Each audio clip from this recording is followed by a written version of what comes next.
Ngiye kubaha ikaze kuri Mitive Inspires. Uyu munsi tugeze ku munsi wacu wa 28. Gahunda twari twihaye tukaba turayishoje. Mwarakoze cyane kubana nanjye. Sigaye rero kuri uyu munsi by'umwihariko uradushishikariza guhora twibuka ibitangaza, guhora twibuka ibyiza tugirirwa umunsi ku wundi. Nkuko twabibonye, niba warabanye nanjye kuva ku munsi wa mbere kugera kuri uyu munsi wa 28, buri munsi wabaga ufite umwihariko, nta munsi wabaga usa n'uwundi. Ibyabaga byabaye uyu munsi byabaga bitandukanye nibyo turi bubone ejo hazaza. Iminsi 28 nta munsi urimo usa n'undi, nta munsi usubiyemo. Hose dushima ibitangaza by'Imana, dushima ibintu byose bigenda bitugirwa byiza kuri twebwe. Rero twabonye ko ibyiza bidashira, ko ibyiza bidukikije ari byinshi, ko ibyiza twagashimye ari byinshi.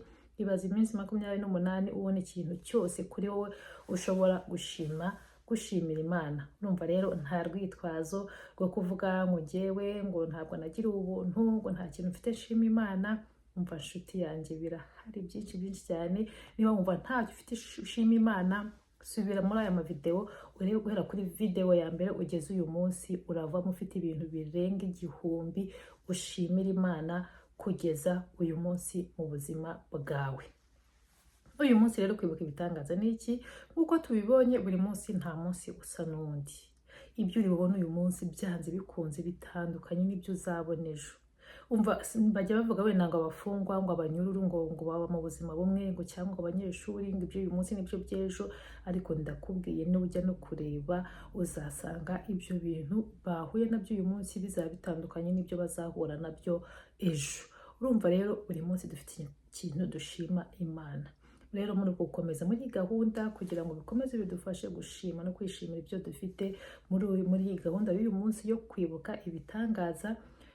Uyu munsi turaza kwibuka ibitangaza byatubayeho ejo hashize kugira ngo bigufashe uhere mu gitondo kibyuka. Ikintu cyose wagiye uhura nacyo ugenda ushima Imana. Niba warabyutse uri muzima, tangira ushima Imana. Niba warabonye icyayi cyo kunywa cyangwa ikintu cyo gufata mu gitondo, gishimira Imana. Niba warahuye n'inshuti yawe utaherukaga mukaganira neza, bishimira Imana. Niba wageze ku kazi wagase rwose kakakorohera uwo munsi ukabona abakiriya beza benshi, byo bishimira Imana. Niba ikintu cyari warakira ubutumwa bwiza, niba inshuti yawe yarakubwiye inkuru nziza, ibintu byose wabonye ejo ubitondekanye ku murongo, umubare wari wo wose, ubundi ubishimire Imana. Ubwo n'undi munsi gutyo uzaje ugenda, umunsi ugezeho wibuka ejo hahise, n'iki nshimira Imana ku munsi w'ejo hahise. Bityo bizajya bidufasha, bizagufasha gukomeza kuzura amashimwe no gukomeza kubona ibyo ushima Imana. Urumva rero ni byinshi cyane muri iyi minsi, muri gahunda y'iminsi 28 turangije dushima Imana ku bintu by'umwihariko bimwe na bimwe. Turakomeza tuyisigasire noneho buri munsi dushima ibyatubayeho ejo hashize.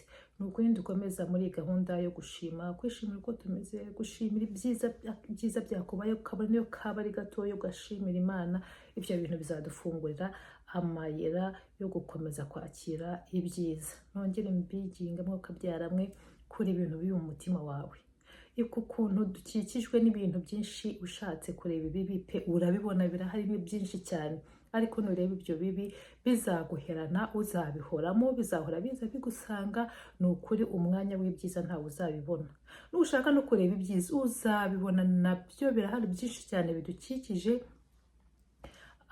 bitubaho buri munsi nabyo uzabibona. Kandi ushima Imana, kandi icyiza cyo gushima ibyiza ni uko bizajya bigukururira ibyiza byinshi. Nyine bizakomeza bikugote, bigukikize, byumve ko nyine umutima wawe arahi ibyiza, nyine ukwiye ibyiza.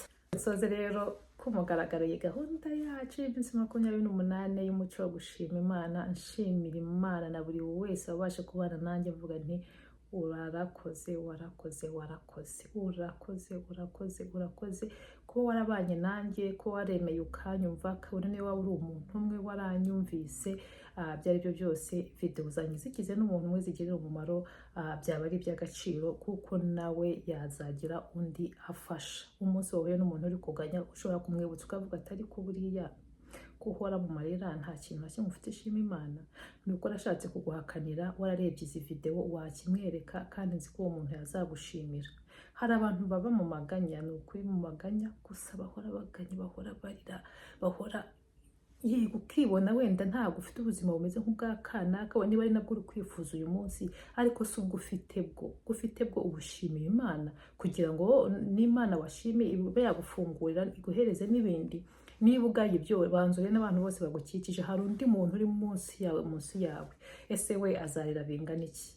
Reka ni ukuri dushima Imana mu byo dufite bikeya cyangwa byinshi, Imana izadufungurira amayira yo kugera ku bindi twifuza. Ndabakunda cyane, nkomeje kubifuriza umutima wuzuye amashimwe, nkomeje kubifuriza gutera imbere, nkomeje kubifuriza gusubizwa ibyifuzo byanyu.